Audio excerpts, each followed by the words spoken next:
Hello बच्चों, स्वागत है आपको मैथमेटिक्स एनालिसिस 2.0 में।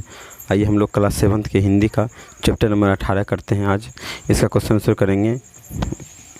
यूएन सत्संग की यात्रा, इसकी यात्रा के बारे में हम लोग क्या करेंगे, क्वेश्चन आंसर करेंगे। ये चीनी आदमी यात्री थे जिसने क्या किया, भारत आए थे और बहुत से मिले थे। आइए इसके बारे में हम लोग क्वेश्चन करते हैं। बच्चों, आप लोग वीडियो को शुरू से अंत तक पूरा देखिए ताकि आपको अच्छा समझ में आए और हम आपके लिए अच्छे वीडियो लाएँ। लाइक और शेयर ज़रूर क्या कीजिए। आइए हम लोग सीधा क्वेश्चन आंसर पे चलते हैं। कह रहा है, पहला क्वेश्चन है पार्ट से, यूएन भारत क्यों आना चाहते थे। ये जो थे भारत आना क्यों चाहते थे। आइए हम लोग इसका क्वेश्चन आंसर देखते हैं। कह रहा है, यूएन सत्संग भारत आकर नालंदा में रहकर ज्ञान प्राप्त करना चाहते थे। वे भगवान बुद्ध के जन्म जानकारी में आकर शिक्षा के साथ साथ नालंदा के प्रसिद्ध सीलभद्र से योगशास्त्र पर चर्चा भी करना चाहते थे। ये जो थे ना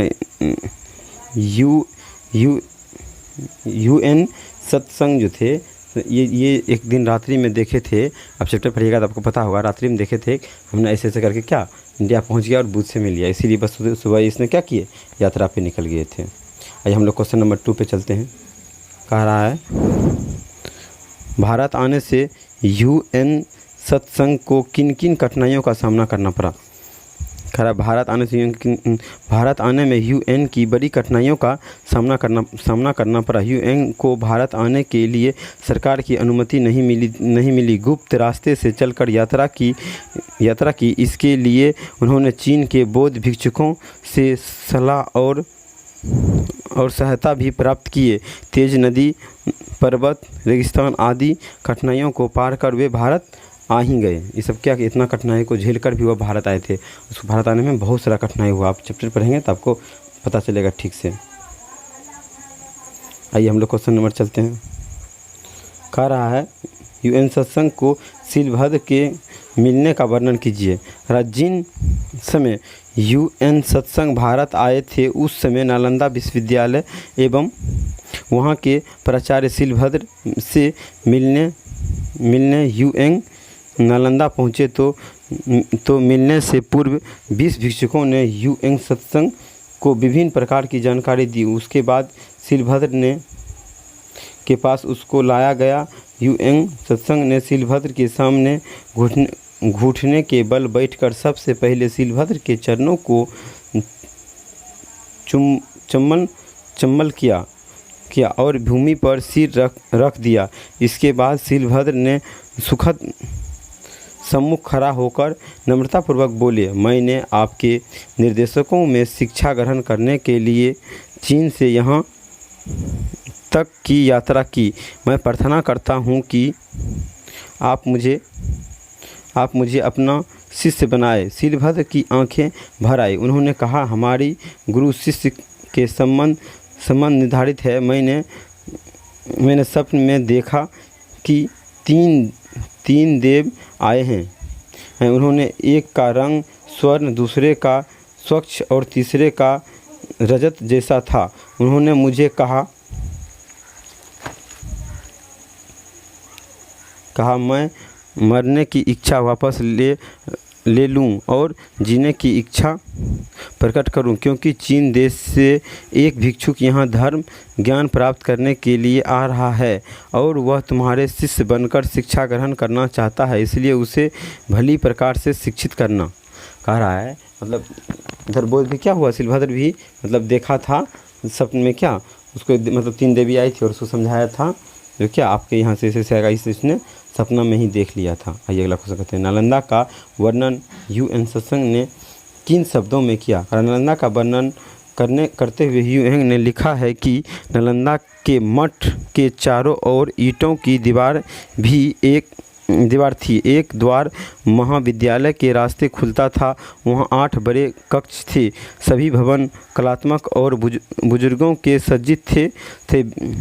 वेधशालाएं सुबह के कुहासे से छिप जाते थे और ऊपरी कमरे बादलों में खोए प्रतीत होते थे। भिक्षुक ने पत्ते पर सूरज और चांद की रोशनियां झिलमिलाती थी।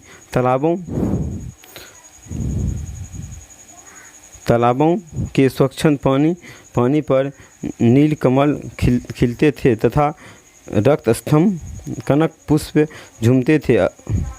स्पर्श इतनी चमकदार ईंटों की बनी थी जिससे वह ध्यान अत्यंत स्मरणीय लगता था। वहाँ का राजा पुजारियों का सम्मान करता था। लगभग 100 गांव के लगान को इस स्थान में धार्मिक दान दिया करता था। कितना 100 गाँव से अधिक 100 गांव के लगान को इसमें क्या करता था, संस्था में दान करता था। आइए हम लोग इसका व्याकरण पे चलते हैं। आप इसका व्याकरण क्या है देखते हैं। आइए व्याकरण पे चलते हैं।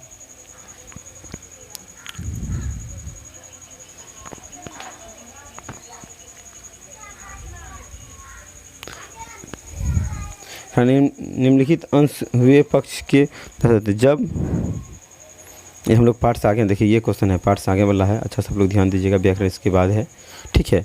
निम्नलिखित अंश ह्यूंग के किस कक्ष को दर्शाता है? जब तक मैं बुद्ध के देश नहीं पहुंच जाता हूं, मैं कभी चीन की तरफ मुड़कर नहीं देखूंगा। ऐसा करने में यदि रास्ते में मेरी मृत्यु हो जाए तो उसकी भी चिंता नहीं।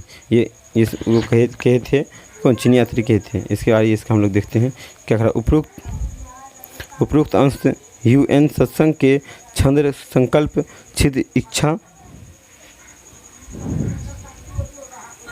प्राप्त करने की लगन, कठोर निर्णय एवं भगवान बुद्ध के प्रति अटूट श्रद्धा को दर्शाता है। इसका दूसरा है, इसमें 2 क्वेश्चन है। अपने आसपास के किन धार्मिक ऐतिहासिक स्थल पर जाएं और उसकी विशेषताएं का उल्लेख कीजिए। पूर्णिया बिहार एक संपूर्ण शहर है और बिहार के उत्तर पूर्वी भागों का सबसे बड़ा भाग है। ये कोसी नदी के तट पर स्थित है।